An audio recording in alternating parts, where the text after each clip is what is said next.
जय हिंद दोस्तों, मैं विक्रम आपका भाई, आपका दोस्त। स्वागत है आप सभी का आपके अपने YouTube चैनल सरल गणित में। सरल गणित मतलब आसान गणित। दोस्तों, लास्ट वीडियो में हमने टेंजेंट और नॉर्मल पढ़ा था, जिसे स्पर्श रेखा और अभिलंब कहते हैं, उसकी समीकरण की थी। इसके साथ साथ हमने कुछ क्वेश्चंस भी किए थे। आज की वीडियो में उसके आगे के क्वेश्चंस कवर करेंगे, तो बिना समय गवाए चलिए शुरू करते हैं।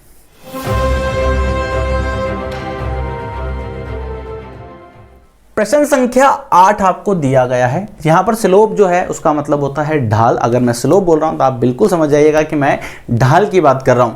तो यहां पर क्वेश्चन आपको दिया गया है, और मैथ्स का हो या किसी भी सब्जेक्ट का एक कंसेप्ट होता है कि अगर आपको क्वेश्चन समझ में आ गया तो आप इजीली क्वेश्चन को कर पाओगे। यानी आपने 50% जंग तो तभी जीत जाते हो जब आपका क्वेश्चन समझ में आता है। क्वेश्चन को थोड़ा सा ध्यान से पढ़िए एक बार। मैं आपको दो चीजें बहुत शॉर्ट में बताता हूं। एक आपको वक्र दे रखी है और दो बिंदु दे रखे हैं। थोड़ा सा एक बार पुराना रिवाइज कर लेते हैं। हमने क्या पढ़ा है कि दो रेखाएं अगर समांतर होती है तो इस रेखा का जो स्लोप होगा m, वही इस रेखा का स्लोप होगा, यानी कि इसका जो ढाल होगा वही ढाल इसका होगा। तो यहां पर यह कंसेप्ट इस क्वेश्चन से रिलेटेड है। देखो कैसे, यह एक वक्र है, इस वक्र पर एक बिंदु आपको ज्ञात करना है। यह वक्र है, एक रफ डायग्राम बता रहा हूं, इस पर एक बिंदु आपको ज्ञात करना है। लेकिन आपको क्या दिया गया है कि एक दो बिंदु और दूसरे हैं जिनसे एक रेखा खींची गई है, और इस रेखा के समांतर यहां पर एक रेखा है। आप इसे इस तरह से समझ सकते हो। ये मैंने रफ डायग्राम आपको एक बताया है। तो यानी कि इसका जो स्लोप होगा और इसका जो स्लोप होगा वो आपस में क्या होगा, इक्वल। तो यही कंसेप्ट हम यहां पर अप्लाई करेंगे। देखिए, सबसे पहले आपको क्या दिया गया है, y बराबर x माइनस 2 का होल स्क्वायर। तो हम क्या करेंगे, ये आपको दिया गया है y बराबर x माइनस 2 का होल स्क्वायर। तो इसका अवकलन कर दो x के सापेक्ष। तो dy बटा dx बराबर d बटा dx, और ये कितना हो जाएगा, 2x माइनस 2 का होल स्क्वायर। अवकलन कितना का आएगा, 2x माइनस 2। ये इसका अवकलन हो गया। अगर आपको अवकलन में कंसेप्ट है तो आई बटन पर क्लिक कर लीजिए, उसमें आपको 12th क्लास की सारी सीरीज मिल जाएंगी। तो 2x माइनस 2 आपके पास आ गया, इसका आपका अवकलन dy बटा dx, जिसे हम m भी बोलते हैं। ये क्लियर। दूसरा, आपको दो बिंदु दे रखे हैं। जब कभी भी दो बिंदु दिए गए हों तो आपको ढाल निकालने के लिए मैंने आपको कंसेप्ट बताया था कि ये एक रेखा है, इस पर दो बिंदु हैं, इनसे ढाल निकालना है। तो फॉर्मूला बन जाता है m बराबर y2 माइनस y1 बटा x2 माइनस x1। ये मैंने आपको फॉर्मूला बताया था। तो x1 y1 ये रहा, x2 y2 ये रहा। तो इससे ढाल निकाल लीजिए, ये आ जाएगा 4 माइनस 0 बटा 4 माइनस 2। ये हो जाएगा 4 बटा 2, जो कि होता है 2। ये दो बार कट गया।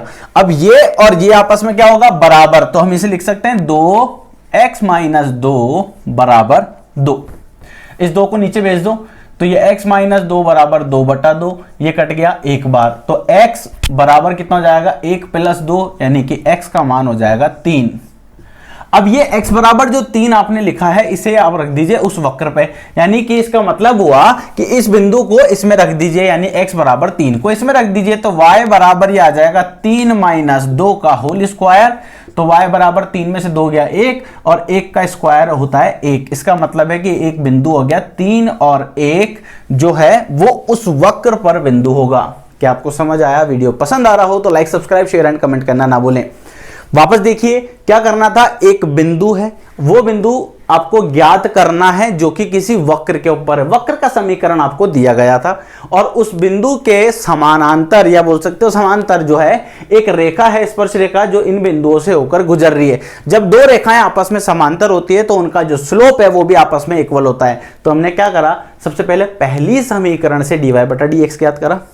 फिर जो दो बिंदु दे रखे उनसे एक बार एक पॉइंट निकाला, और दोनों को आपस में बराबर रख दिया। इसको लिख देते हैं समीकरण 1, और इसको लिखते हैं समीकरण 2। तो यहां लिख देते हैं समीकरण 1 व 2 से। 1 व 2 से ये आपने लिख दिया। दोनों को सॉल्व करने पर x का मान आया 3। इस x के मान 3 को आपने समीकरण में रखा तो आपके पास y बराबर आ गया 1, यानी कि बिंदु हुआ 3, 1। ये वो बिंदु है जो उस वक्र पर होगा। आइए दोस्तों बात करते हैं नेक्स्ट क्वेश्चन की। नेक्स्ट क्वेश्चन आपको दिया गया है एक वक्र पर, इसमें भी आपको बिंदु ही ज्ञात करना है जो इस स्पर्श रेखा से होकर गुजर रहा है। तो आप इसे किस तरह से ज्ञात करोगे? सिंपल सा कंसेप्ट समझिए। इससे हम क्या निकाल सकते हैं? dy बटा dx। इस रेखा से हम क्या निकाल सकते हैं? स्लोप। और dy बटा dx और स्लोप क्या होता है? एक ही चीज होती है। तो हम क्या कह सकते हैं कि पहली समीकरण से हमने क्या निकाला? dy, ये आपको दिया गया है y बराबर x की घात 3 माइनस 11x प्लस 5, इसका अवकलन किया तो dy बटा dx, और ये कितना हो जाएगा? 3x square minus 11। यहाँ तक क्लियर? अब इसके बाद आपको क्या करना है? स्पर्श रेखा की समीकरण क्या है? y बराबर x माइनस 11। इसे समीकरण 1 नाम दे देते हैं। इस समीकरण को अगर हम इससे तुलना करें y बराबर mx प्लस c से, तो यहां से आप m बराबर निकाल सकते हो। कितना दिख रहा है आपको? यहां पर देखो अगर आप ध्यान से, ये 1 इंटू एक्स लिख सकते हैं, 1 गुणा x, और यहां पर भी mx है। तो आप अगर इसे इस तरह से समझ सकते हो, mx बराबर यहां लिख दीजिए x। तो देखो 1x से 1x कट जाएगा एक बार, तो यहां पर कितना बच गया आपके पास? m बराबर 1। तो इस m बराबर 1 इसके लिए हो गया। अब dy बटा dx और m बराबर 1, ये दोनों क्या है? इक्वल है। तो आप क्या बोल सकते हो कि dy बटा dx बराबर m होता है। तो dy बटा dx का मान कितना हो गया? 3x स्क्वायर माइनस 11 बराबर m का मान हो गया 1। इस 11 को इधर भेज दोगे तो ये बन जाएगा 3x स्क्वायर बराबर 12। x स्क्वायर का मान आ जाएगा 12 बटा 3 जो कि होता है 4। तो x बराबर √4 प्लस माइनस √4, ये हो जाएगा प्लस माइनस 2। तो यहां पर आपके पास दो मान निकलेंगे। कौन कौन सा? एक x बराबर प्लस का 2, एक बार x बराबर माइनस का 2। अगर x बराबर प्लस का 2 है तो y का मान कितना होगा? y बराबर इसमें रख दीजिए समीकरण में। अगर आप देखो y बराबर 2 की घात 3 माइनस 11 गुणा 2 प्लस 5, तो ये बन जाएगा 8 माइनस 22 प्लस 5, 8 और 5 13, और 13 में से 22 को माइनस कर दो, 8 और 5 13 माइनस 22, कितना बचेगा? 9, माइनस का 9 आ जाएगा। तो एक बिंदु तो आ गया x, y, जो कि कितना है? 2, माइनस 9। और दूसरा बिंदु भी निकालेंगे जब x बराबर कितना होगा? माइनस का 2। जब x बराबर माइनस 2 होगा तो y बराबर माइनस 2 की घात 3 माइनस 11 माइनस 2 प्लस 5, तो ये कितना हो जाएगा? Minus 8 plus 22 plus 5। तो 22 और 5 कितना होता है? 27। 27 में से 8 माइनस कर दोगे तो बच जाएगा 19। 19 ये इस तरह से आ जाएगा। माइनस माइनस प्लस होता है। समीकरण एक बार चेक कर लेना। 2 की घात 3 है तो ये माइनस का 8 हो जाएगा। फिर माइनस 11 है और x की जगह माइनस 2 रखा हमने, फिर प्लस 5 है तो माइनस माइनस प्लस होके 22 बन गया। 5 ऐसा कैसा आ गया? ये 8 हो गया। 22 में से 8 माइनस कर देंगे तो आपके ये मतलब y बराबर आपके पास कितना आ गया? 19। तो ये एक बिंदु आ गया x, y, ये आ गया आपके पास -2,19। अब यहां पर एक कंडीशन है कि आपके पास दो मान निकल गए, बिंदु दो निकल गए। तो जो इस समीकरण को संतुष्ट करेगा, जो इस समीकरण को संतुष्ट करेगा, आप क्या कह सकते हो? जो इस समीकरण को संतुष्ट करेगा वही इसका आंसर होगा। तो हम यहां रख के देखते हैं। देखो y बराबर x माइनस 11 है ना, तो मैं इसको इस तरह से लिख दूं क्या? y बराबर x माइनस 11। तो पहला बार ये वाला मान रख के देखते हैं। तो -9 बराबर 2 माइनस 11, ये तो बराबर आ रहे हैं दोनों आपस में। -9, 2 में से 11 गया तो -9 आ जाएगा, यानी कि ये बिंदु तो सेटिस्फाई कर रहा है, यानी कि ये वाला मान जो है ये तो संतुष्ट कर रहा है। एक बार ये रख के देखते हैं। तो y बराबर x माइनस 11 में x की जगह तो -2 रखा और y की जगह 19 रखा।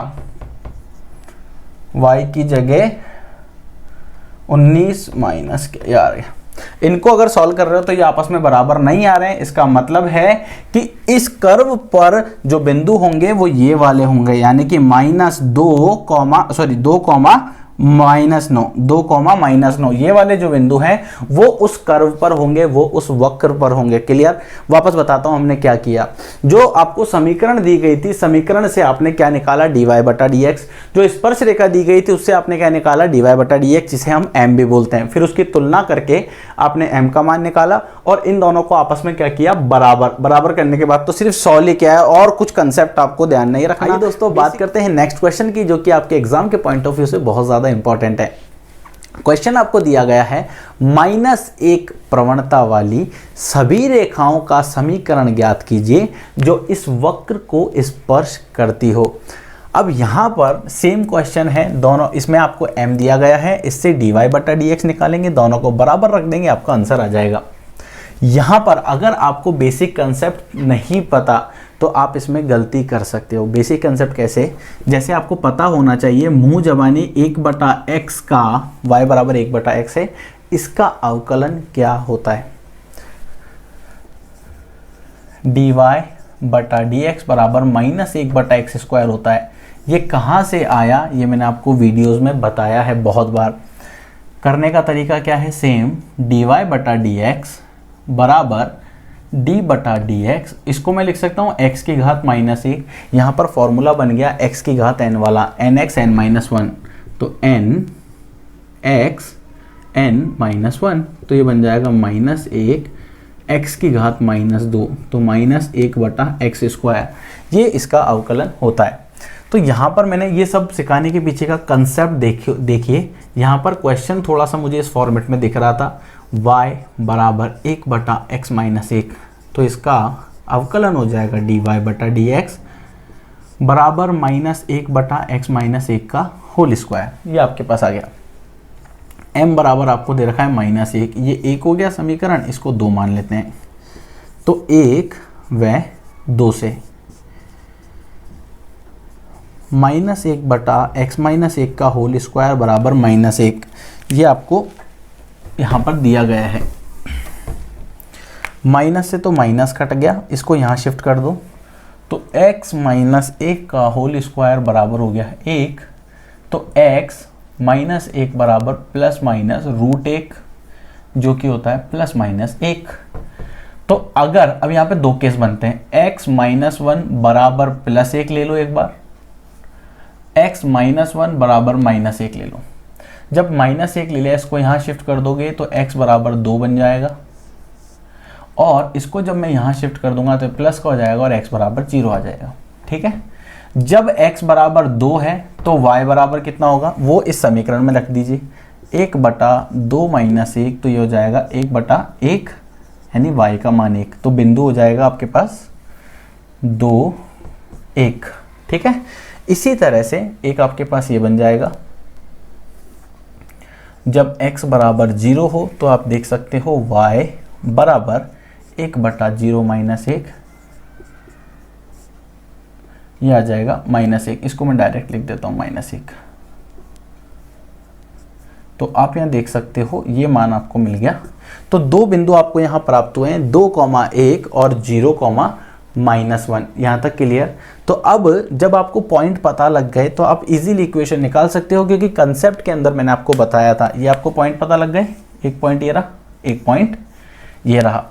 इस पॉइंट से निकालने के लिए, क्योंकि प्रवणता तो -1 है और फॉर्मूला आपके पास क्या होता है, y बराबर mx + c।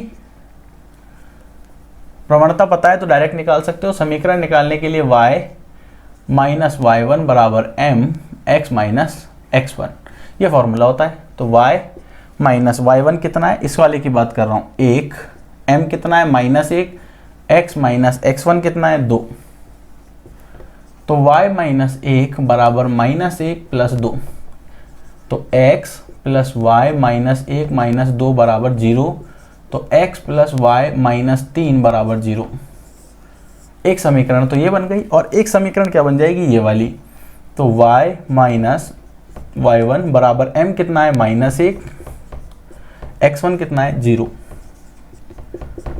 -1x, या इसको -x लिख देते हैं। इसको यहाँ पर ले आओगे तो ये बन जाएगा x + y + 1 बराबर 0।